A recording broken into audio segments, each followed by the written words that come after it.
Hi friends, ಎಲ್ರಿಗೂ ತುಂಬ ಹೃದಯದ ಧನ್ಯವಾದಗಳು. ಇವತ್ತು ನನ್ನ ಚಾನಲಲ್ಲಿ 2000 ಮೇಲೆ ಸಬ್ಸ್ಕ್ರೈಬರ್ ಆಗಿದ್ದಾರೆ.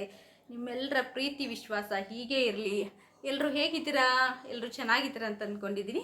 ಇವತ್ತಿನ ವಿಡಿಯೋದಲ್ಲಿ ನಿಮ್ಮೆಲ್ರಿಗೂ ತುಂಬ ಥ್ಯಾಂಕ್ಸು. ಹಾಗೆ ಮತ್ತೊಂದು ಸರಿ ಹೇಳ್ತಾ ಇದ್ದೀನಿ, ಅಷ್ಟು ಖುಷಿಯಾಗಿದ್ದೀನಿ. ನಾನು ಇಷ್ಟು ಬೇಗ ನಿಮ್ಮೆಲ್ಲರ ಪ್ರೀತಿ ಸಿಗತ್ತೆ ಅಂತ ನಾನು ಅಂದ್ಕೊಂಡಿರಲ್ಲ. ನಿಜವಾಗ್ಲೂ ತುಂಬ ತುಂಬ ತುಂಬ ಥ್ಯಾಂಕ್ ಯು. ಹಾಗೆ ನಾಳೆ ಅಂತಾರಾಷ್ಟ್ರೀಯ ಮಹಿಳಾ ದಿನಾಚರಣೆ ಇದೆ ಅಲ್ವಾ, ಹಾಗಾಗಿ ಎಲ್ರಿಗೂ ಅಡ್ವಾನ್ಸ್ ಆಗಿ ವಿಶೇಷ ಹೇಳ್ತಾ ಇದ್ದೀನಿ ನಮ್ಮೆಲ್ಲ ವುಮನ್ಸ್ಗೂ. ಹಾಗೆ ಏನು ಒಂದು ವಿಷಯ ಅಂತಂದರೆ, ನಮ್ಮ ಮನೇಲಿ ಈಗ ನಮ್ಮ ಹಸ್ಬೆಂಡು ನನಗೆ ವಿಶೇಷ ಹೇಳ್ತಾರೆ, ಹ್ಯಾಪಿ ವುಮನ್ಸ್ ಡೇ ಅಂತ. ಏನಾದರೂ ಅವ್ರಿಗೆ ಏನಾಗುತ್ತೆ ಅದನ್ನ ಕೊಡ್ತಾರೆ, ಇಲ್ಲ ಅಂತಲ್ಲ. ಹಾಗೆ ಎಲ್ಲರೂ ಮನೇಲಿ ಪಾಪ ಹೆಣ್ಮಕ್ಳಿಗೆ ಒಂದೊಂದು ಚಿಕ್ಕ ಆಸೆ ಇರುತ್ತೆ, ನಮ್ಮ ಮನೆಯವರು ನಮಗೆ ವಿಷ್ ಹೇಳಿ.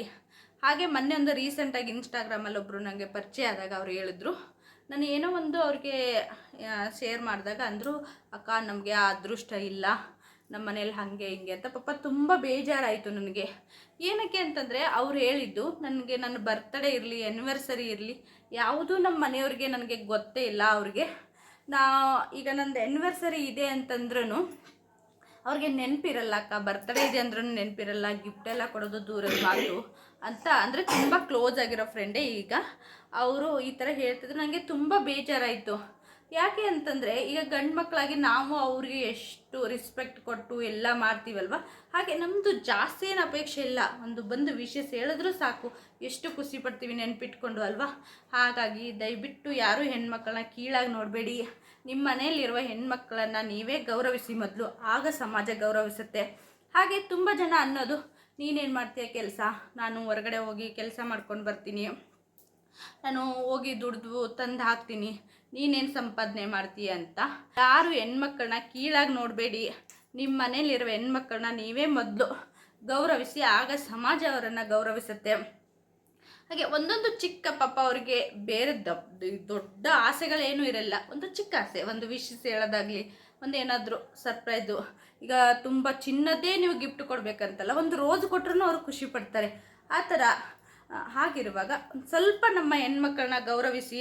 ಬರೀ ಒಂದು ದಿನಕ್ಕೆ ಸೀಮಿತ ಆಗಿಟ್ಕೋಬೇಡಿ ವುಮೆನ್ಸ್ ಡೇನ. ಪ್ರತಿದಿನ ಹೆಣ್ಮಕ್ಳನ್ನ ಗೌರವಿಸ್ತಾ ಬನ್ನಿ. ಆ ವಿಷಯದಲ್ಲಿ ನಾನು ಪುಣ್ಯ ಮಾಡಿದ್ದೀನಿ. ಯಾಕಂದರೆ ನಮ್ಮ ಮನೆಯವರು ಯಾವತ್ತೂ ನಾನು ಆ ಥರ ನೋಡ್ಕೊಂಡಿಲ್ಲ. ತುಂಬ ಚೆನ್ನಾಗಿ ಇದು ಮಾಡ್ತಾರೆ. ಹೊಗಳಕ್ಕೆ ಅಂತಲ್ಲ, ಈ ಥರನೇ ಎಲ್ಲರ ಮನೇಲಿ ಇರಲಿ ಅಂತ ಅಷ್ಟೇ ನನ್ನ ಅಪೇಕ್ಷೆ.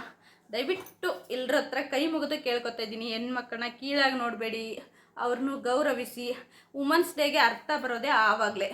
ನಾವು ಯಾವಾಗ ನಮ್ಮ ಹೆಣ್ಮಕ್ಳನ್ನ ಗೌರವಿಸಿ ಅವ್ರಿಗೊಂದು ಸ್ಥಾನಮಾನ ನಾವು ಕೊಡ್ತೀವಲ್ಲ, ಆವಾಗಲೇ ಅವ್ರಿಗೆ ಅದ್ರದ್ದು ಇದು ಬರುತ್ತೆ.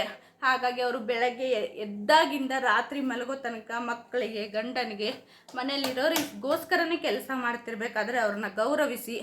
ದಯವಿಟ್ಟು ಈ ವಿಡಿಯೋನ ಆದಷ್ಟು ಎಲ್ರಿಗೂ ಶೇರ್ ಮಾಡಿ. ತುಂಬ ತುಂಬ ತುಂಬ ಧನ್ಯವಾದಗಳು ಮತ್ತೊಂದು ಸರಿ. ಹೀಗೆ ನಿಮ್ಮ ಸಪೋರ್ಟು ನನ್ನ ಮೇಲೆ ಯಾವಾಗಲೂ ಇರಲಿ. Thank you so much.